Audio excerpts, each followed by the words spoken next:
চলো গাইস, আবার গাইস আপনাকে নতুন একটা জিনিস দেখাবো গাইস। জানো গাইস, আপনি নতুন একটা জিনিস দেখাবো। প্রথমে সেটিংয়ে যাবেন, 1 নম্বরটা যাবেন, হলুদ বাটনটা টিপ দিবেন। টিপ দিয়ে দেখেন আপনার কত রকম সেটিং আছে, 3 রকম।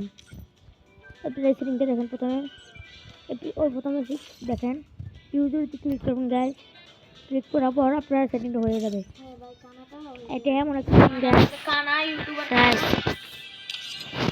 ভাই ওটা আমার ভাই, ওর কাছে মনোযোগ দিয়েন না গাইস। দেখেন আপনার 1 রকম, 2 রকম, 3 রকম। আবার আপনি কেলে সেটিংও দিবে গাইস। দেখেন এই সেটিংটা এরকম, এই সেটিংটা এরকম গাইস, এই সেটিংটা এরকম। আপনারা কতজন রেডি আছে গাইস দেখতে পাচ্ছেন। দেখতে পাচ্ছেন ইউটিউবে ক্লিক করলে আপনারা রেডি হয়ে যাবেন। দেখছেন গাইস, কালকে পরে দেখা হবে। Bye bye.